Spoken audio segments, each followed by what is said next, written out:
A very good morning to all dear students.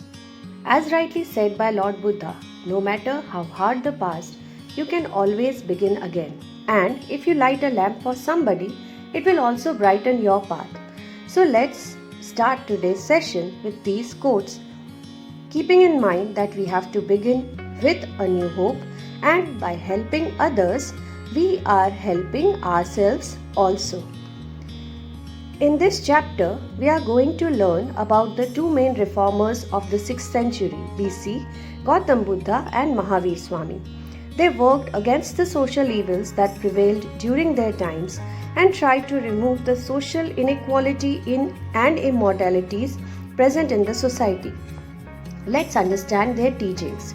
Gautam Buddha said that if you are having tough time today, good time is on its way.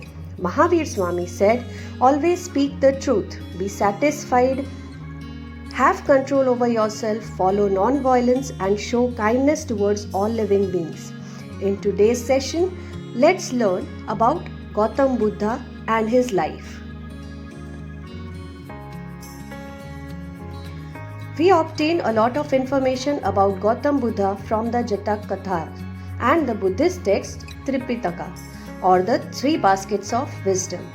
These three baskets include Sutra Pitaka, the teaching basket which tells about experiences of Buddha, Vinaya Pitaka, the discipline basket that denotes the rules made for monks and nuns following Buddhism, and Abhidham Pitaka, the higher doctrine basket that explains the teachings of Buddha. Around 550 Jatak Kathas are associated with the pre-birth of Buddha and how he led his life throughout and what all sacrifices he did. About 2600 years ago, a clan called the Shakyas ruled the city of Kapilavastu. Siddhartha was born in the city of Lumbini outside Kapilavastu. His father was a ruler named Shuddhodana and his mother was Mayadevi. Mayadevi died when Siddhartha was about 7 days old. He was taken care of by Gautami Mahaprajapati, who was his foster mother. Siddhartha later on came to be known as Gautam Buddha, and he became very famous for the 4 noble truths that he gave to the world. Siddhartha lived in luxury. He went to the monastery of Alara Kalam, his guru, from whom he gained knowledge. Growing up, he was exceptionally intelligent and compassionate. It was predicted that he would become either a great king or spiritual leader. Since the king wanted a powerful ruler for his kingdom, he tried to prevent Siddhartha from seeing the unsatisfactory nature of the world. He surrounded him with every kind of pleasure. When Siddhartha turned 16 years old, he was married to Yashodhara and they had a son named Rahul. It is said that he got out of the palace against his father's orders. He saw the 4 great sights: an old man, a sick man, a dead man, and a holy man with no home. He was very upset to realize that old age and sickness and death would come to everyone he loved, and he could not do anything about it. Siddhartha left his family, his land, and everything else at the age of 30 with his charioteer Chana and horse Kanthak and went to the riverbank. From there, he changed his clothes to that of a hermit and told the charioteer to go back to the palace with his clothes and jewelry and started walking towards the jungle. Siddhartha went to Rajgriha and then to Puruvela. He tried meditation techniques with 5 Brahmins but still found no answer, so he left them to discover another way. He sat under a peepal tree at Bodhi Gaya and decided to meditate beneath it until he found truth and enlightenment. He meditated under the tree for many days and found knowledge on the day of Vaishak Purnima. From that day, he was known as Buddha, which means conscious or wise. From there, he went to Sarnath, where he preached his 5 Brahmin friends.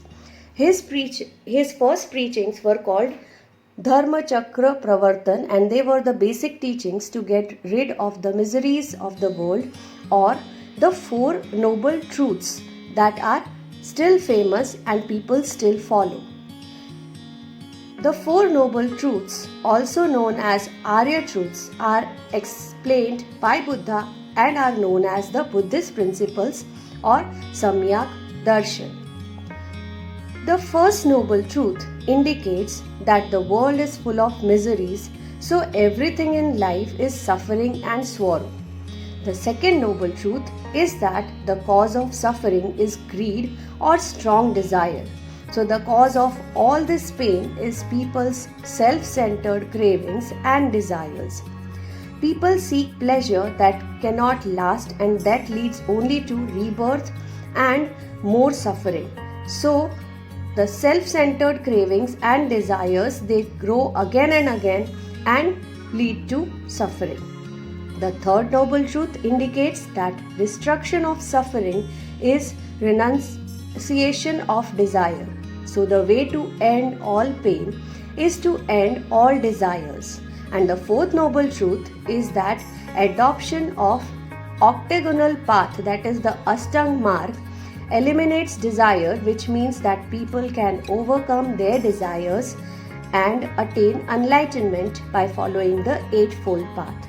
The Eightfold Path includes right understanding, right intent, right speech, right action, right livelihood, right effort, right mindfulness, and right concentration. Seeing the world and everything in it as it really is and not as we believe it to be or want it to be. To decide what our heart wants, to communicate thoughtfully, to have compassionate living, not taking what is not given to us, and having respect for the agreements we make both in our private and business lives. If our work has a lack of respect for life, then it will be a barrier to progress on the spiritual path. Cultivating an enthusiasm, a positive attitude in a balanced way, and being aware and focused in that moment, which is closely linked with meditation, to give worthy directions for the concentration of mind. Buddha worked all his life to eliminate the evils prevailing in the society. He had many disciples, and many kings also followed his path towards enlightenment. Some of the reforms brought by Buddha include denial of God and soul. Buddha did not believe in a permanent soul or the existence of God because he believed that nothing is fixed or permanent and that change is always possible.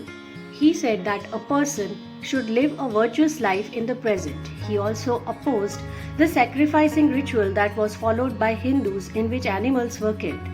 He taught his followers to treat all living beings, humans or animals, with love and kindness.